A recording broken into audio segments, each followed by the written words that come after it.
ہماری پیدائش سے لے کر قبر تک یہ لوگ ساتھ دیتے ہیں اور بے لوثوں کے ساتھ دیتے ہیں. بچہ پیدا ہوا جی مولوی صاحب کو بلائیں کہ وہ اذان اور تکبیر کہے. عقیقے کا مسئلہ ہے مولوی صاحب سے پوچھ لیں. بچہ تھوڑا سا بڑا ہوا دیکھیں جی مسلمان گھر میں پیدا ہوئے, چلو جی قرآن مجید کی ابتدا کرو, چلے جی مولوی صاحب کے پاس بھیج دیں. بچہ جوان ہو گیا, چلے جی اب اس کا نکاح کر رہے ہیں, نکاح کے لیے مولوی صاحب کو بلائیں. نکاح کے بعد سلسلہ ایسے چلتا چلتا پھر بھی اچانک فوتگی ہو گئی, مولوی صاحب کو بلائیں کہ میت کو کیسے غسل دینا ہے, کیسے کفنانا ہے, کیسے قبر میں اتارنا ہے, مولوی صاحب کو بلائیں. تو کیا خدا کی قسم آپ کہہ سکتے ہیں کہ ان سے بڑا کوئی ہمارا محسن ہو سکتا ہے؟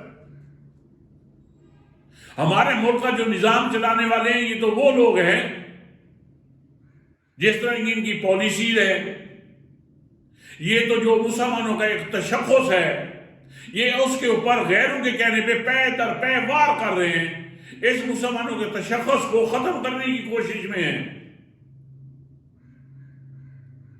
اور یہ جو مرد قلندر ہیں, جو مرد مجاہد ہیں, آج جو ہمارا ایک مسلمانوں کا یا اس پاکستان کا جو اسلامی ملک کا جو تھوڑا بہت جو تشخص باقی ہے, خدا کی قسم شاید وہ صرف اور صرف انہی ہستیوں کی وجہ سے, انہی لوگوں کی وجہ سے.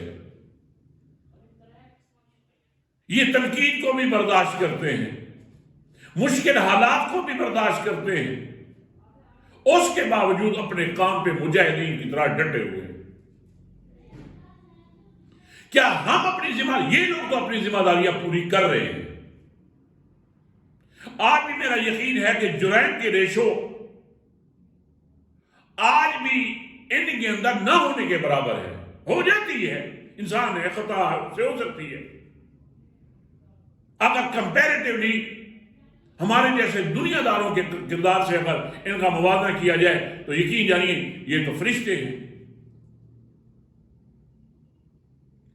سعودی عرب کے ریڈیو اسٹیشن پہ ایک دفعہ ایک پروگرام میں شروع ہوتا میں سن رہا تھا. وہاں پہ ایک ریسرچ رپورٹ پیش کی جا رہی تھی کہ حافظ قرآن سعودی عرب کی 100 سالہ تاریخ میں, یہ اس وقت پروگرام چل رہا تھا کہ 100 سالہ تاریخ میں کوئی ایسی مثال نہیں ملتی جس میں حافظ قرآن نے کوئی بہت بڑا گناہ کبیرہ یا بہت بڑا جرم کیا ہو, کہ جیسے قتل کر دینا یا اس طرح کے حالات.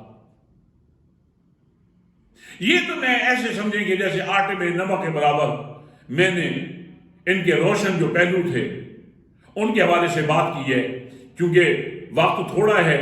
اس موضوع تو بہت بڑا ہے, لیکن اس کے لیے پھر یہ نہ ہو کہ ہم اتنے آگے چلے جائیں کہ اس موضوع کو سمیٹنا مشکل ہو جائے. میں اب آپ لوگوں سے گزارش یہ کرتا ہوں کہ کیا ہم لوگ اپنی ذمہ داریاں پوری کر رہے ہیں؟ ان کی جو رسپیکٹ بنتی ہے, جو ان کا مقام بنتا ہے, اللہ کو حاضر ناظر جان کر بتائیں کہ کیا ہم وہ پورا کر رہے ہیں؟ ان کے احترام میں, ان کے ساتھ تعاون میں.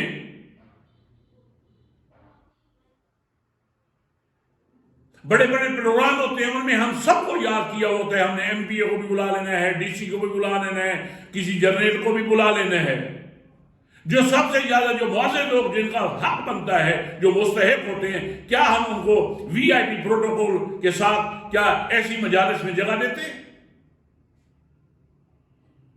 وجہ یہ کیا بددیانتی نہیں ہے؟ بڑے سے بڑا جنرل فوت ہو جائے, جنازہ کون پڑھائے؟ مولوی پڑھائے. جج مر جائے, جنازہ کون پڑھائے؟ مولوی پڑھائے. کوئی ایم پی ایم این اے مر جائے, جنازہ کون پڑھائے؟ مولوی پڑھائے. یعنی کہ وہ لوگ بھی سمجھتے ہیں, کیونکہ جب کسی کو امام بنایا جاتا ہے تو وہ یہ بات انڈرسٹوڈ ہوتی ہے کہ جس کو امام بنایا جاتا ہے وہ ان لوگوں میں سب سے افضل ہوتا ہے, اور ہم افضل مانتے ہیں. لیکن اس کے باوجود ہمارے رویے ان کے ساتھ اگر ٹھیک نہیں ہے تو یقین جانیے کہ اللہ کی ان نعمتوں کی ہم ناقدری کر رہے ہیں، اور ڈر ہے کہ کہیں اللہ یہ نعمت ہم سے چھین نہ لے۔ کبھی کوئی عید آتی ہے، ہم جس طرح اپنے گھر کے لوگوں کا، اپنے بچوں کا عید کو سیلیبریٹ کرنے کے لیے جو انتظامات کرتے ہیں، کبھی مسجد کے مولوی کی بھی فکر کی ہے جس کے پیچھے 5 وقت نمازیں پڑھتے ہیں؟ کیا آیا کہ وہ بچوں کے ساتھ اس کا بھی تو دل ہے، وہ بچوں کے ساتھ عید کی سیلیبریشن میں اس کے حالات کس طرح ہے، کیا ہم ان کے ساتھ معاملات کر رہے ہیں؟ اپنے یہاں شادیاں ہوتی ہیں، شادیوں میں لاکھوں کروڑوں روپے خرچ کر دیتے ہیں، کیا ہم نے اس خوشی کے موقع پہ ان کو اپنی خوشیوں میں شامل کر کے ان کے اوپر کوئی خرچہ کیا؟ مدارس کو چندے مانگ کے جو اسلام کے انہوں نے قلعے بنا دی ہیں، یقین جانی حقیقت ہے،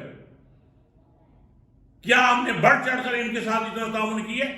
ہاں کر رہے ہیں لوگ، جو کر رہے ہیں ان کو جزائے خیر دے۔ میں ان سے لوگوں سے مخاطب نہیں ہوں، میں ان سے مخاطب ہوں جو لاپرواہی کا مظاہرہ کرتے ہیں۔ کیا عید کی خوشیوں میں، شادیوں کی خوشیوں میں کیا ہم نے ان کو شریک کیا کبھی؟ اگر نہیں کیا تو پھر بہت بڑی زیادتی ہوتی ہے۔ جیسے بندہ دعا کرتا ہے نا کہ اللہ سے کہ یا اللہ مجھے آخرت کی تیاری کرنے کی توفیق دے، دعا تو کر لیتے ہیں لیکن جس بندے نے تیاری کروانی ہے ہم اس کو بھول گئے۔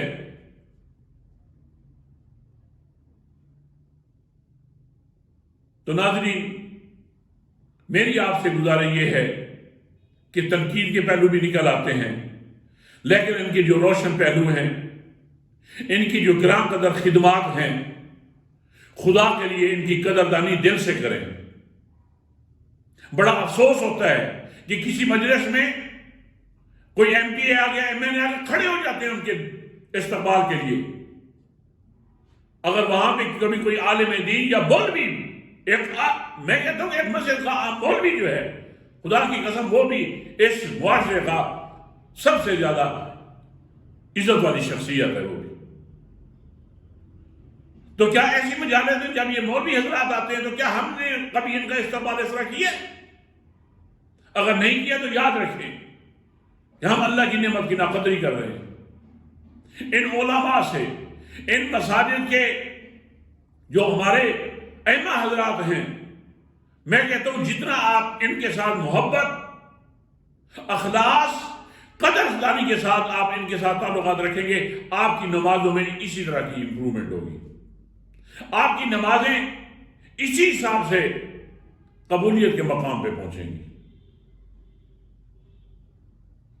تو میری آپ لوگوں سے گزارش ہے کہ ان لوگوں کا دھیان کریں، ان کے اوپر ان کی طرف توجہ دیں کہ جس احترام اور قدر کے یہ مستحق ہیں، کیا ہم ان کو یہ حق دے رہے ہیں؟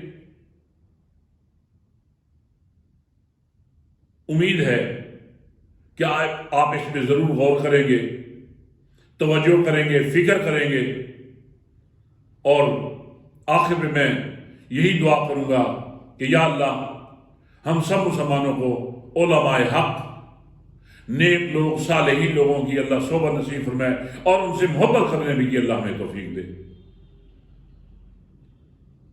تو اسی کے ساتھ ہی ناظرین میں آپ سے اجازت چاہتا ہوں۔